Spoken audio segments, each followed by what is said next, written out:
ഉപേക്ഷിക്കപ്പെട്ടവന്റെ ഒരു നിലവിളിയാണ് ശരിക്കും ഈ സങ്കീർത്തനത്തിൽ കാണുക. നമ്മളും ഉറക്കെ നിലവിളിക്കുന്നില്ലെന്നേ ഉള്ളൂ, ഉള്ളുകൊണ്ട് കരയുന്നില്ലേ?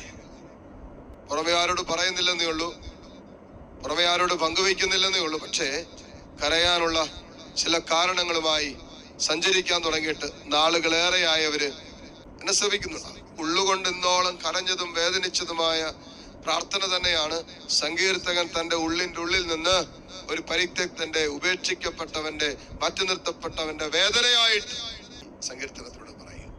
40 പറയുന്നത്, ഞാൻ ഉച്ചത്തിൽ കർത്താവിനെ വിളിച്ചപേക്ഷിക്കുന്നു, ശബ്ദമുയർത്തി ഞാൻ കർത്താവിനോട് യാചിക്കുന്നു. ഞാൻ ഉച്ചത്തിൽ കർത്താവിനെ വിളിച്ചപേക്ഷിക്കുന്നു, ശബ്ദമുയർത്തി ഞാൻ കർത്താവിനോട് യാചിക്കുന്നു.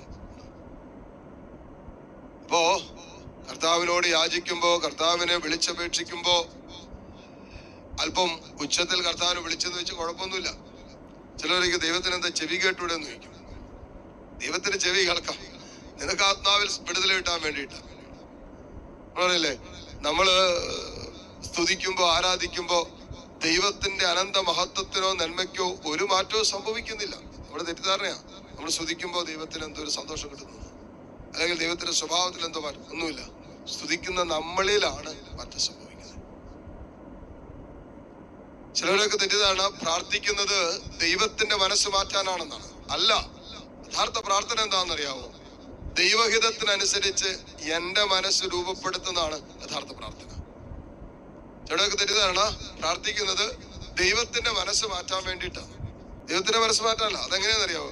ചിലര് എറണാകുളം വഴി, കോട്ടയം വഴി തിരുവനന്തപുരം പോകുന്ന ട്രെയിൻ, കർത്താവേ ഇന്ന് എറണാകുളം വഴി ആലപ്പുഴ വഴി ഓടണേ, കാരണം ഞാൻ ആലപ്പുഴയിലാണ് നിൽക്കുന്നത് എന്ന് പറയുന്ന പോലെ.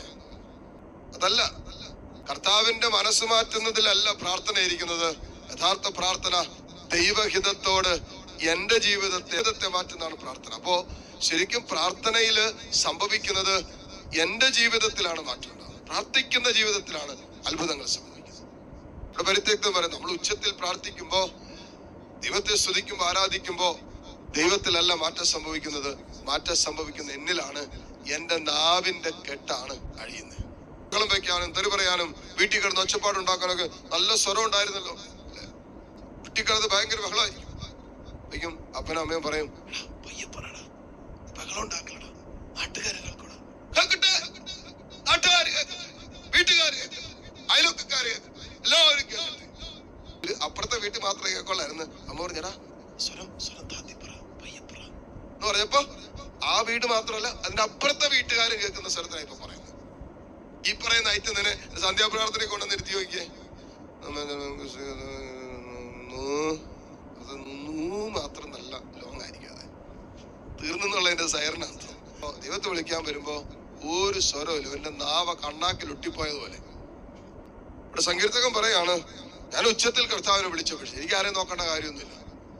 എന്റെ അധരം കൊണ്ട് ഉച്ചത്തിൽ സ്തുതിക്കുന്നതിന് ഞാൻ മറ്റുള്ളവരെ ശ്രദ്ധിക്കേണ്ട കാര്യമുണ്ടോ? ഞാൻ എന്റെ ദൈവത്തെ ആരാധിക്കുകയാണ്. സങ്കീർത്തകൻ പറയാണ്, ഞാൻ ഉച്ചത്തിൽ കർത്താവിനെ വിളിച്ചപേക്ഷിക്കുന്നു, ശബ്ദമുയർത്തി ഞാൻ കർത്താവിനോട് യാചിക്കുന്നു. ഞാൻ ആത്മാർത്ഥമായിട്ട് തന്നെ ദൈവത്തെ വിളിക്കുന്നു. ഇവിടെ എപ്പോഴും പറയാറുണ്ട്, നിങ്ങൾ ദൈവത്തെ ആരാധിക്കുമ്പോൾ, ആരാധന സമയത്തൊക്കെ സ്തുതിക്കാൻ പറയുമ്പോൾ നിങ്ങളുടെ കുടുംബത്തിൽ പ്രാർത്ഥിക്കാത്തവരൊക്കെ അപ്പുറത്തുണ്ടാവും, വിഷയമൊന്നുമില്ല. പഠിക്കുന്നവരൊക്കെ ഉണ്ട്, അവര് നമ്മൾ അങ്ങനെ ഒരു ഡിസ്റ്റർബൻസ് കൊടുക്കാതിരുന്നാൽ. നല്ല കാര്യം ചെയ്തുകൊണ്ടിരിക്കുന്ന ആരെങ്കിലും ഒക്കെ ഉണ്ട്, അവർക്ക് അതൊരു ഡിസ്റ്റർബൻസ് ആവുമെങ്കിൽ മാത്രം നിങ്ങൾ നോക്കിയത്. അല്ലെങ്കിൽ നിങ്ങൾ നന്നായിട്ട് അതിരം തുറന്നൊക്കെ ദൈവത്തെ കൊണ്ട് സ്തുതിച്ചു, തുറന്നൊക്കെ ദൈവത്തെ ആരാധിച്ചോ, പ്രാർത്ഥിച്ചോ, ഒരു വിഷയമില്ല. അത് സംഭവിക്കട്ടെ. കാരണം എന്താ? നമ്മുടെ നാവിന്റെ കെട്ടഴിയും ഒന്ന്. പിന്നെ ആ അന്തരീക്ഷത്തിൽ ദൈവനാമത്തിന്റെ സ്പന്ദനങ്ങൾ, ചലനങ്ങൾ സംഭവിക്കും. രാവിലെയോ ഉച്ചയ്ക്കോ വൈകിട്ടോ നിങ്ങളുടെ സൗകര്യം പോലെ എല്ലാവരും ഉള്ളപ്പോ കരങ്ങൾ ഉയർത്തി ദൈവത്തെ അങ്ങോട്ട് സ്തുതിക്കുക, ചുമ്മാ സ്തുതിക്കുക, ആരാധിക്കുക.